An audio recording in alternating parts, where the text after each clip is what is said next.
Hello student, पिछले video में आपने चैप्टर 1 का कुछ लेक्चर पढ़ा था और उसके बाद का लेक्चर अब लेकर के हम आए हैं। तो एक बार पीछे हम जाते हैं। पिछले वीडियो में आपने क्लासिफिकेशन ऑफ सॉलिड पढ़ा। क्लासिफिकेशन ऑफ सॉलिड दो आधार पर किया गया था, on the basis of molecular structure और on the basis of chemical bonding, जिसमें मॉलिक्यूलर स्ट्रक्चर के आधार पर आपने क्लास किया।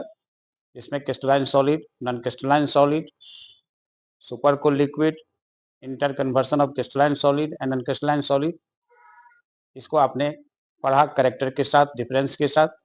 अब इस वीडियो में आप उसके आगे का लेक्चर, अगर आप प्रारंभिक वीडियो देखे होंगे तो आपको याद होगा, जिस दिन स्टार्ट किए थे लेक्चर 1 में क्लासिफिकेशन किया गया था दो आधार पर, on the basis of molecular structure, दूसरा on the basis of chemical bonding. तो चलिए हम लोग अब नए लेक्चर को पढ़ें। दूसरा आपको याद होगा आज का क्लासिफिकेशन है क्या, on the basis of chemical bonding, यानी क्लासिफिकेशन आपको पढ़ना है, classification of solids on the basis of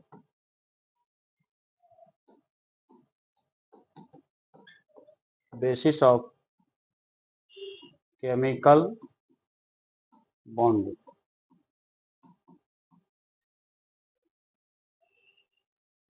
आज का लेक्चर है classification of solids on the basis of chemical bonding. Hindi में रासायनिक बंधन के आधार पर ठोस का वर्गीकरण, ये हिंदी हो गया। तो रासायनिक बंधन के आधार पर ठोस का वर्गीकरण करना है। रासायनिक बंधन कितने प्रकार के होते हैं, पिछले वीडियो में आप पढ़े हैं और 11th के क्लास में आपको केमिकल बॉन्डिंग का एक बेहतर कंसेप्ट है, लेकिन यहाँ केवल उसका रेफरेंस होगा, कुछ बॉन्ड का रेफरेंस होगा। तो चलिए हम लोग अपने सीधे लेक्चर पर आ जाते हैं। तो लिखेंगे रासायनिक बंधन के, ठीक है। तो रासायनिक बंधन के आधार पर ठोस कितने प्रकार के होते हैं, 4 प्रकार के। तो पहला नंबर लिखिएगा आयनिक सॉलिड्स, हिंदी में कहते हैं इसको आयनिक ठोस। दूसरा number covalent solids, covalent solids सहसंयोजक ठोस।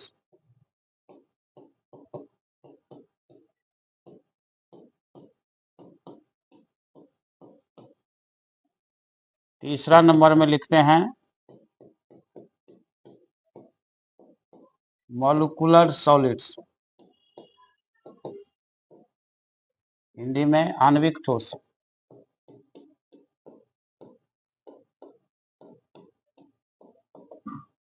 और चौथा नंबर में लिखते हैं मेटेलिक सॉलिड्स,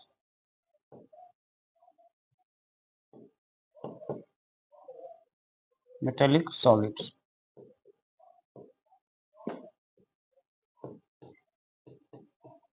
धातुई ठोस। तो ये इस तरह से क्लासिफिकेशन आ गया on the basis of chemical bonding. 4 प्रकार का सॉलिड होता है, आयनिक solids, covalent solids, molecular solids and metallic solids. अब इस सारे सॉलिड को हम लोग बारी बारी से पढ़ेंगे।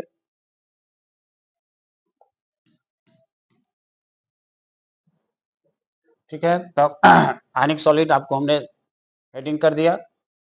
सबसे पहले इसका परिभाषा देना है। परिभाषा इसमें पढ़ना क्या है, तो परिभाषा पढ़ना है, एग्जाम्पल देना है और प्रॉपर्टी को लिखना है। तो चलिए परिभाषा पहले दे देते हैं। वे सॉलिड्स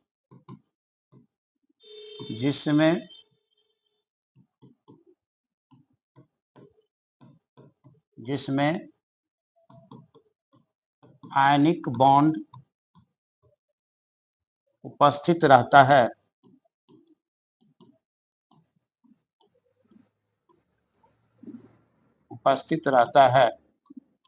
उसे आयनिक सॉलिड्स कहते हैं।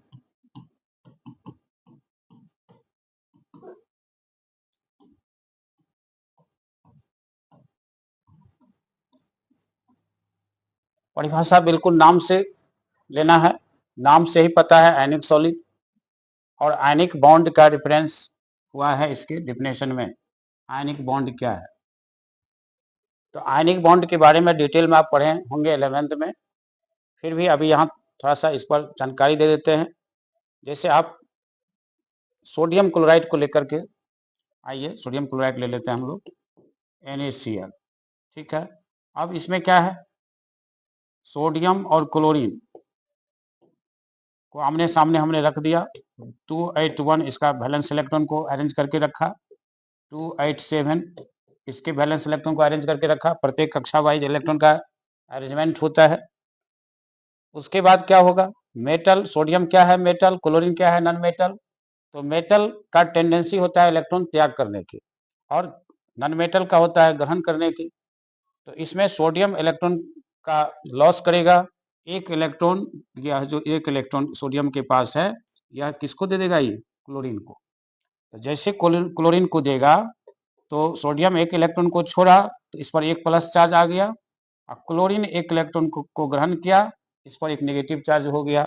अब दोनों खुश है, ये भी अपना 288 में आ गया और ये भी आ गया 288 में।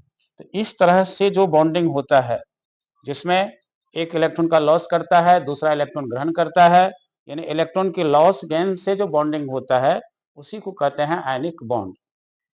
तो अब आपको समझ में आ गया होगा, इस तरह का बॉन्डिंग आप 11th में किए होंगे और बहुत सारे बॉन्डिंग बनाए होंगे, लेकिन यहाँ एक केवल हम इसको आपको रिवाइज करवा दिए, पिछले क्लास में जो आपने पढ़ा होगा उसका यहाँ रेफरेंस हुआ। चलिए तो अब हम लोग सीधे आ जाते हैं एग्जाम्पल पर। तो इसमें एग्जाम्पल क्या सब देंगे, जिसमें आयनिक बॉन्ड होगा वो उसी को इसमें रखना है, ध्यान देना है। तो चलिए एक एग्जाम्पल तो आपका NaCl हो ही गया, NaCl लिख लीजिए, KCl, MgCl2, CaCl2, CaO, MgO, CaSO4, CaCO3। इस तरह से एग्जाम्पल की कमी नहीं है, इस सब में आयनिक बॉन्ड है। लेकिन यहाँ एक बात आपको स्पष्ट कर देते हैं कि जैसे बाइनरी कंपाउंड अगर कोई है जिसमें दो तत्व है, एक धातु दूसरा अधातु, दो तत्व वाला जो यौगिक है, अगर उसमें एक मेटल है दूसरा नॉन मेटल है तो निश्चित रूप से उसमें 100% आयनिक बॉन्ड बनेगा, वो आयनिक बॉन्ड उसमें निश्चित रूप से होगा। इसलिए ऐसे एग्जाम्पल आपके लिए आसान हो जाएगा, ध्यान रखना है। जैसे आप देखिए सोडियम क्या है, मेटल है, और क्लोरीन क्या है, नॉन मेटल है, नॉन मेटल है। तो एक मेटल दूसरा नॉन मेटल, यानी दो तत्व से बना हुआ है। इसमें भी वही बात है, potassium chlorine, magnesium chlorine, calcium chlorine, calcium oxygen, magnesium oxygen, और फिर यहाँ आके देखिए इसमें आ गया calcium sulphur oxygen, calcium sulphur oxygen, तीन तत्व आ गया।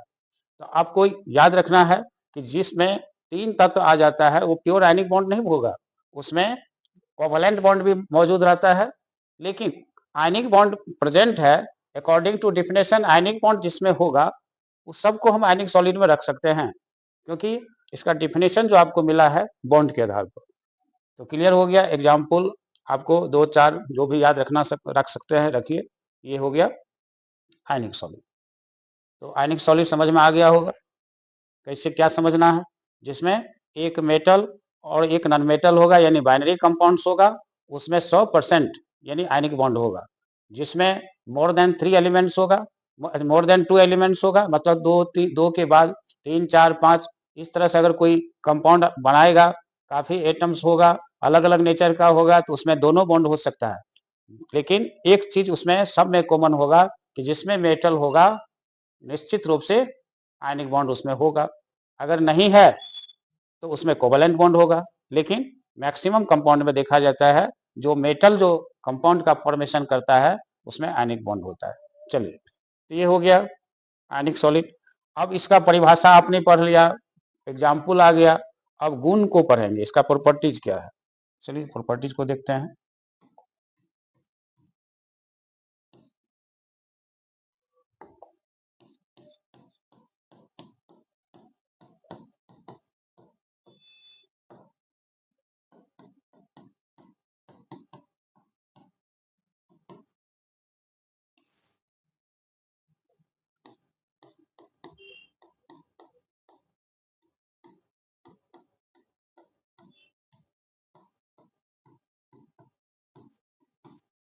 आयनिक ठोस के गुण। अब चूंकि आपने इसको रोमन में लिया था पॉइंट, आप इसका कैरेक्टर को एबीसीडी में ले लीजिए। ए में क्या लिखना है, ये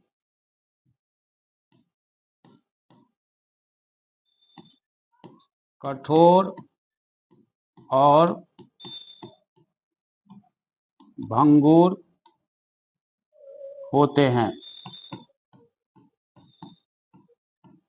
पहला कैरेक्टर क्या लिखना है, ये कठोर और भंगुर होते हैं। कठोर मतलब जो आपको दबाने से नहीं दबेगा, हार्ड होगा, वो क्या होगा, कठोर।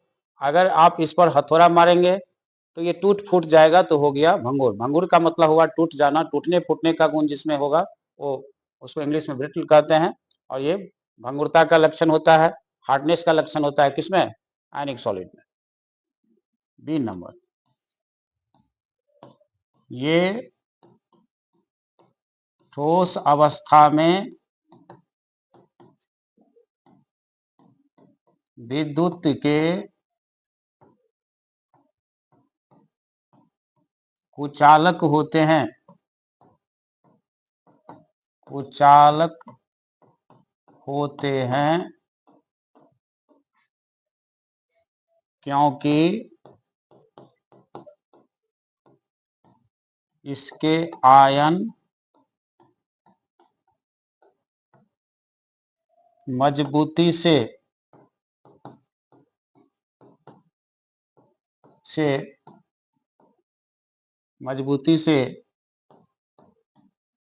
एक दूसरे के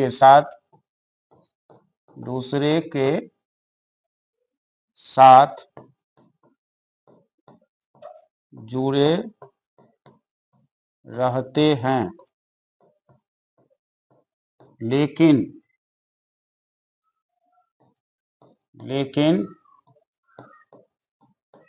द्रवित अवस्था में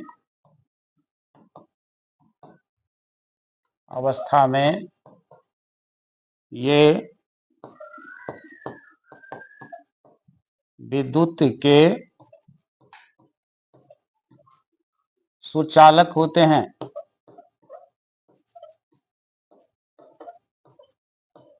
सुचालक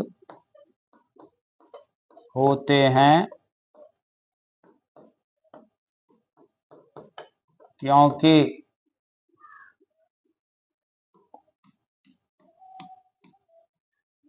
क्योंकि इसके आयन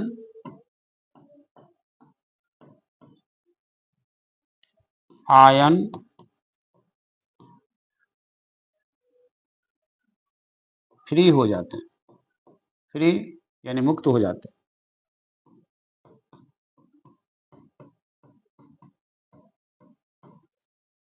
ये चूंकि इस पॉइंट को इसलिए लंबा कर दिए कि इसे कारण बताने वाला प्रश्न आपका बन जाएगा। क्योंकि इससे दो प्रश्न बन सकता है। पहला प्रश्न बनेगा कि आयनिक ठोस अवस्था में विद्युत के कुचालक होते हैं क्यों।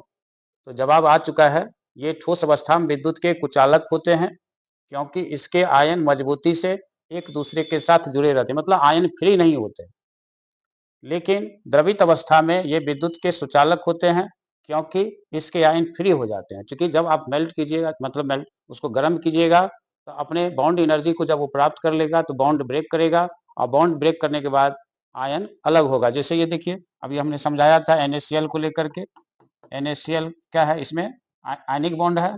जब ये अलग होगा तो Na+Cl- में अलग होगा। अब जैसे अलग होगा तो आयन आयन आयन आयन के रूप में अलग होने के कारण ही इसकी चालकता बढ़ जाएगी और ये विद्युत का सुचालक हो जाएगा। तो इस तरह से ये फ्री हो जाएगा, बॉन्ड टूटेगा, फ्री हो जाएगा। चलिए, तो अब जो है हम लोग और कैरेक्टर लेते हैं C नंबर में।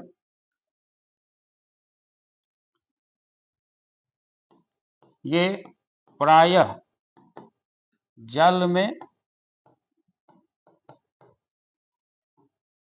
घुलनशील होते हैं।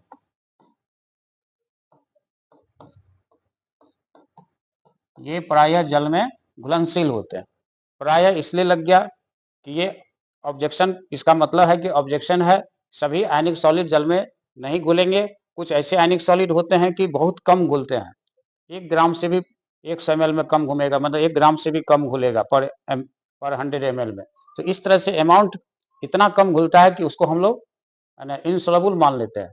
तो इनसोल्युबल होने के कारण यहाँ प्रायः लग गया, जो कि बहुत सारे आयनिक सॉलिड आपको मिलेंगे जो जल में नहीं घुलेंगे, और बहुत ऐसे होंगे जो जल में काफी घुलेंगे। जैसे कैल्शियम ऑक्साइड को लीजिएगा तो ज्यादा घुलेगा, कैल्शियम हाइड्रोक्साइड को घुलाइएगा तो थोड़ा कम घुलेगा, फिर कैल्शियम कार्बोनेट को घुलाइएगा तो घुलबे नहीं करेगा। तो इस तरह का, जैसे अपने फैमिली में अगर रहता है, जैसे चार भाई है तो चारों भाई का कैरेक्टर क्या होता है, एक समान नहीं होता है, जबकि एक माँ का ही संतान होता है। तो ठीक उसी तरह से आयनिक सॉलिड के परिवार में जितने भी मेंबर हैं, जितने भी उसके सदस्य हैं, उस सब का कैरेक्टर एक समान नहीं होता है। इसी कारण इसमें ऑब्जेक्शन आ गया कि ये प्रायः जल में क्या होते हैं, घुलनशील होते हैं। चलिए, प्रायः लग गया, मैक्सिमम घुलेगा लेकिन कुछ नहीं घुलेगा। डी नंबर, इनके द्रवनांक और क्वथनांक उच्च होते हैं, मतलब है उच्च होते हैं, या अधिक आप लिख सकते हैं, अधिक होते हैं, ये लिख सकते हैं। तो चूंकि 4-5 कैरेक्टर से ज्यादा देना उचित नहीं होगा, चूंकि ये अगर लंबा में पूछ देगा तो लिखना पड़ जाएगा। तो मेन कैरेक्टर आपको लिखना है। पहला कैरेक्टर आपने क्या लिखा, ये कठोर और भंगुर होते हैं। दूसरा कैरेक्टर आपने उसके कंडक्टिविटी को लेकर लिखा, जो ठोस अवस्था में कुचालक होता है, लेकिन द्रवित अवस्था में वो सुचालक होगा। लेकिन इसका कारण भी हमने इसमें रेफरेंस कर दिया, ठोस अवस्था में इसके आयन मजबूती से एक दूसरे को पकड़े रहता है, आयन फ्री नहीं होते हैं, इसी कारण वो कुचालक होता है। लेकिन जैसे वो गर्म होगा, फिर मेल्ट करेगा, तो उसके आयन फ्री हो जाएंगे और उसकी चालकता बढ़ जाएगी और ये सुचालक हो जाएगा। C नंबर में क्या है, ये प्रायः जल में घुलनशील होते हैं। हमने बता दिया प्रायः कब लगता है, जब ऑब्जेक्शन है, यानी सभी सॉलिड का कैरेक्टर एक समान नहीं होता है। कुछ ऐसे होंगे जो जल में घुलेंगे, कुछ ऐसे होंगे जो जल में नहीं घुलेंगे। और डी नंबर में इनके द्रवनांक और क्वथनांक अधिक होते हैं। तो ये 4 कैरेक्टर आप लिखे इसमें। अगर आगे लिखिएगा तो इसका बॉन्ड एनर्जी अधिक होता है, ये आयन देता है, तो ये सब कैरेक्टर इसमें ऐड कर सकते हैं। तो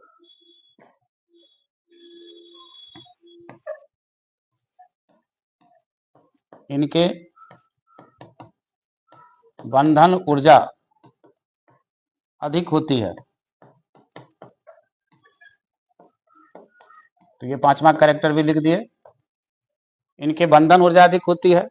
अब इसको एग्जाम्पल इसको देकर समझा देते हैं। जैसे आप देखिए, कैल्शियम ऑक्साइड जब आप बाजार से खरीद के लाते हैं चूना को, अब पानी में जैसे गिराते हैं तो क्या होता है, आप देखते होंगे कितना पानी खोलने लगता है, पानी में कितना उष्मा रिलीज हो जाता है कैल्शियम ऑक्साइड के द्वारा, कि पानी भी खोलने लगता है। तो इस तरह, क्योंकि ये एनर्जी कहाँ से आया, क्योंकि उसमें एनर्जी ही इतना था जो टूट करके पानी को मैंने टेम्परेचर को बढ़ा दिया, तो इसी कारण पानी उबलने लगता है। तो ये बंधन ऊर्जा जो होता है वो बॉन्ड तोड़ने की ऊर्जा होती है। और आयनिक सॉलिड जितने भी होते हैं उसके सारे बॉन्ड स्ट्रांग होते हैं, इसलिए इसकी बंधन ऊर्जा अधिक होती है। तो आयनिक सॉलिड आपको समझ में आ गया होगा। अब हम लोग दूसरे सॉलिड को लें।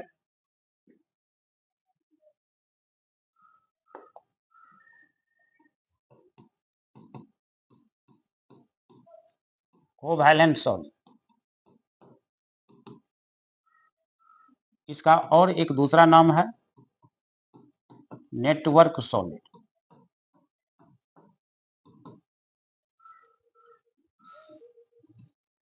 हिंदी में सहसंयोजक ठोस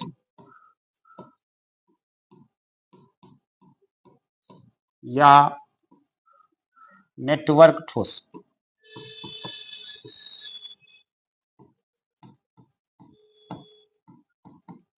ये इसका हिंदी आपने लिखा। इसका क्या परिभाषा दीजिएगा? वे सॉलिड्स जिसमें स्ट्रॉन्ग कोवैलेंट बॉन्ड उपस्थित रहता है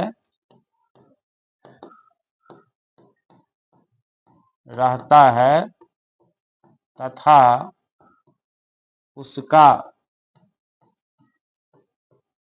मॉलिक्यूलर स्ट्रक्चर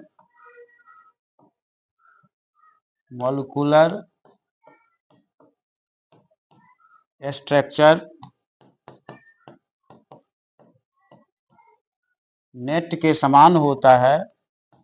नेट यानी जाल, जाल के समान होता है, उसे कोवैलेंट सॉलिड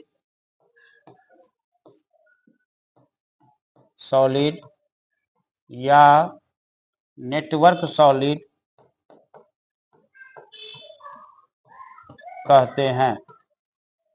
नेटवर्क सॉलिड कहते हैं।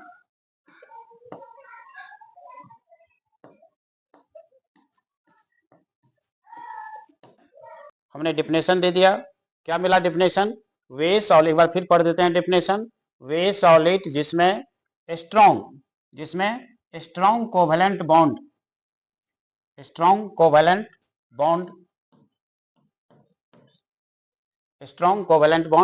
वे सॉलिड जिसमें स्ट्रॉन्ग कोवैलेंट बॉन्ड उपस्थित रहता है तथा उसका मॉलिक्यूलर स्ट्रक्चर नेट के समान होता है, उसे कोवैलेंट सॉलिड या नेटवर्क सॉलिड कहते हैं।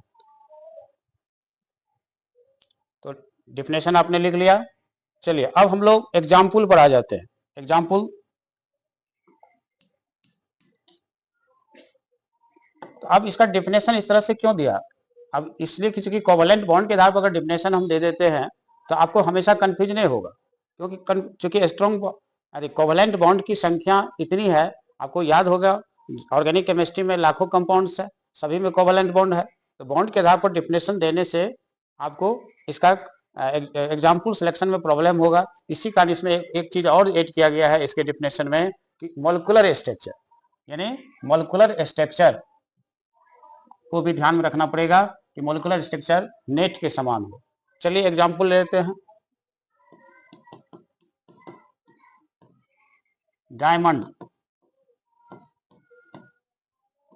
डायमंड जिसको आप हिंदी में हीरा कहते हैं, हीरा, ग्रेफाइट, क्वार्ट्ज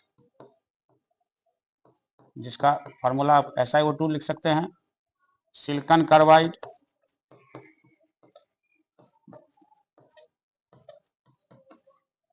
जिसका फॉर्मूला SiC लिख सकते हैं। तो ये इसका फॉर्मूला है, diamond, graphite, quartz, silicon carbide. तो इस सब में सबका जो स्ट्रक्चर है जाल की तरह होगा, जाल की तरह दिखता है। अब जैसे डायमंड में कार्बन किस तरह से जुड़ा रहता है, यहाँ आप ऐसे देखिए,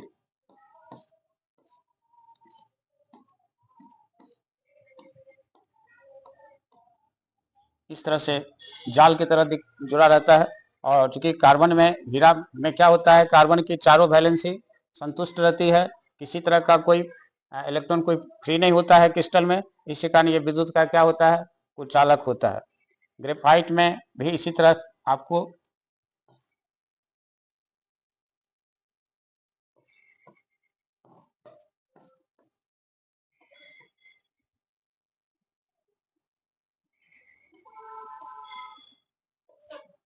इस तरह से जाल की तरह होता है, और इसमें कार्बन का वैलेंसी क्या होता है, संतुष्ट नहीं होता है। ये एक कार्बन का देखिए 3 गो बॉन्ड ही बनाता है, इसमें देखिए कार्बन 4 गो बॉन्ड बनाता है, तो लेकिन जाल की तरह स्ट्रक्चर ये भी बनाता है, डायमंड भी बनाता है जाल की तरह स्ट्रक्चर, और ग्रेफाइट भी बनाता है। अंतर यही है कि ग्रेफाइट में जो कार्बन का जो वैलेंसी है होता है वो संतुष्ट नहीं होता है, देखिए उसके 3 ही बॉन्ड बना पाता है, और जिसके कारण इसमें इलेक्ट्रॉन फ्री रहते हैं, और इसी कारण ये विद्युत का सुचालक होता है।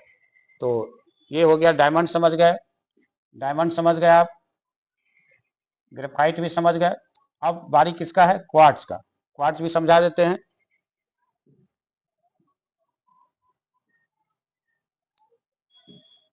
क्वार्ट्ज, इसमें क्या है, क्योंकि इसका फॉर्मूला SiO2 होता है, तो इस तरह से कनेक्शन होता है।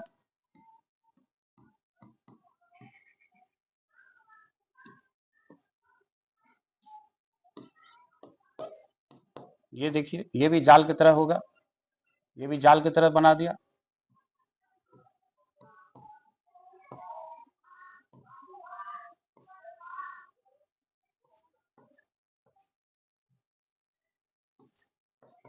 ये भी हो गया जाल की तरह, तो ये SiO2 इस तरह से नेट की तरह ये भी स्ट्रक्चर बनाता है। तो क्लियर हो गया, आप इसके अंतर्गत वही एग्जाम्पल सेलेक्ट करेंगे जो नेट की तरह स्ट्रक्चर दिखाएगा, उसको आप इसमें रखिएगा। चलिए तो याद कर लीजिए, diamond, graphite, quartz, silicon carbide इसका पॉपुलर एग्जाम्पल है, और बार बार ये पूछा जाता है। चलिए नेक्स्ट हम लोग इसके प्रॉपर्टी को पढ़ें।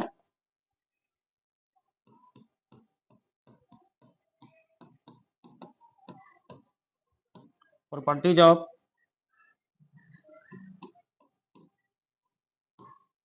Covalent solvent.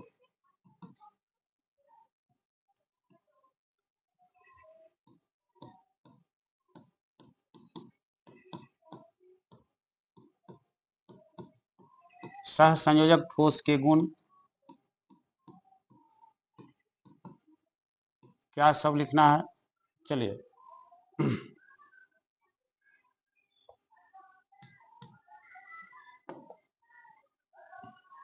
ए नंबर में लिखिएगा, ये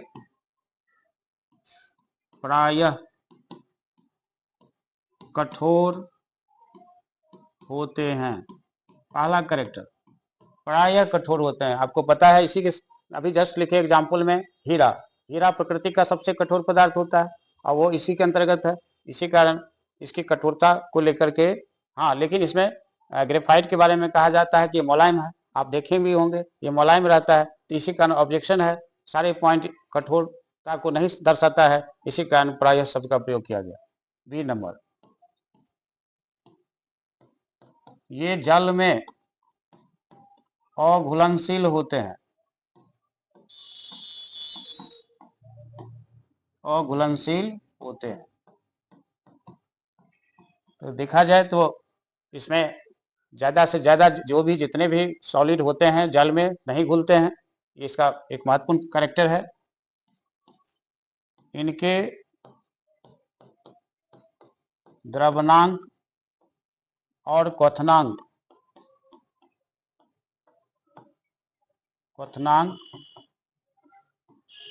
उच्च होते हैं। ये कैरेक्टर भी दे सकते हैं, क्योंकि द्रवनांक क्वथनांक इसका बहुत अधिक होता है।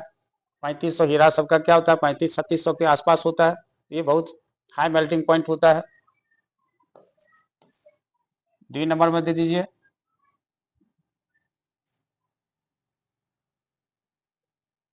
ये प्रायः विद्युत के कुचालक होते हैं।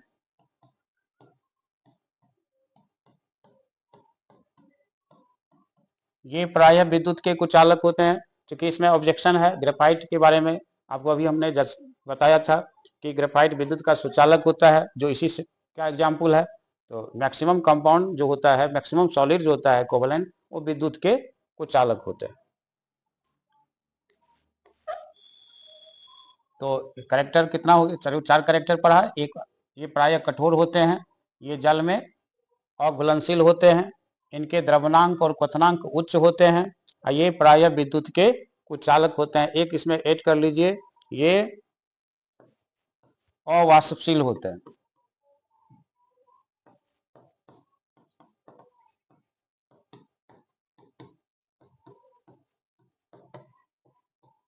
ये अवाष्पशील होते हैं। एक इस कैरेक्टर को ऐड कर लेने से ये हो जाता है कि आप चूंकि कोवेलेंट कंपाउंड, चूंकि कोवेलेंट बॉन्ड के आधार पर बहुत सारे कंपाउंड ऐसे आएंगे जो वेपर के रूप में या गैस के रूप में आसानी से आपको, जैसे मीथेन है, तो ये सब पर नजर नहीं दूरेगा। अमोनिया है, कोवेलेंट बॉन्ड है उस सब में, लेकिन वो सब क्या है, गैस से गैसियस फॉर्म में है, तो ऐसे कोई भी नहीं आने वाला है इसके अंतर्गत। तो ध्यान रखना है ये कैरेक्टर को, इस कैरेक्टर को ध्यान में रखिएगा, तो ये कोवेलेंट सॉलिड को आप सेलेक्ट कर पाइएगा। और अब हम लोग अगले वीडियो में, नेक्स्ट वीडियो में इसका दूसरा भाग लेकर के आएंगे।